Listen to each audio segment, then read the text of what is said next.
सुनसान रात थी। घना कोहरा चारों ओर फैला हुआ था और हवा में एक अजीब सी सड़ांध घुली थी। राघव और उसके दोस्त नील, समीर और पायल किसी रोमांचक अनुभव की तलाश में उस पुराने खंडहर हो चुके ड्रीमलैंड अम्यूजमेंट पार्क में घुस आए थे। यह वही पार्क था जो 10 साल पहले एक भीषण हादसे के कारण बंद कर दिया गया था। क्या तुम्हें यकीन है कि यह ठीक आइडिया है? पायल ने घबराते हुए पूछा। अरे डरने की क्या बात है, ये सब अफवाहें हैं, नील ने हंसते हुए कहा, लेकिन उसके चेहरे पर हल्की घबराहट साफ दिख रही थी। पार्क में प्रवेश करते ही चारों को महसूस हुआ कि हवा अचानक ठंडी हो गई है। टूटे फूटे झूले हवा में झूल रहे थे और पुराने फेयर ग्राउंड की टूटी हुई लाइट्स अजीब सी चटकने की आवाजें निकाल रही थीं। अचानक एक पुरानी रोलर कोस्टर ट्रेन मासू खुद ब खुद हिलने लगी। यह कैसे मुमकिन है? समीर ने कांपती आवाज में कहा। राघव, जो सबसे साहसी था, झूले के पास जाकर देखने लगा। तभी उसे एक पुराने टिकट बूथ के शीशे में कुछ अजीब दिखा। एक परछाई। वह एक लड़की की आकृति थी जिसके लंबे उलझे बाल चेहरे पर लटक रहे थे।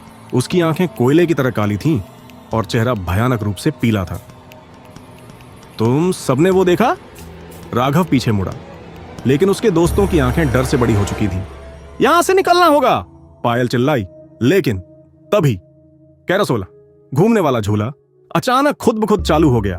घोड़े पर बैठे लकड़ी के पुतले अपनी जगह से हट गए, जैसे कोई अदृश्य ताकत उन्हें चला रही हो। चारों दोस्तों की धड़कनें तेज हो गईं। भागो! समीर चीखा।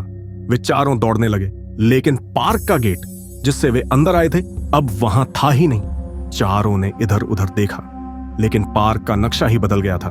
तभी पीछे से किसी के हंसने की आवाज आई, एक बच्ची की किलकारी। राघव ने मुड़कर देखा, वही भूतिया लड़की अब उनके सामने थी। उसका चेहरा विकृत था और उसकी आंखों से खून बह रहा था।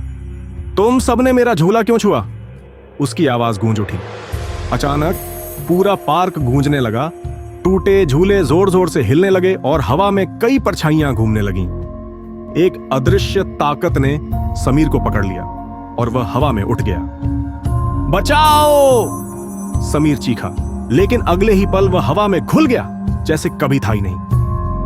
बाकी तीनों दोस्तों ने भागने की कोशिश की, लेकिन उनके पैर जमीन से चिपक गए।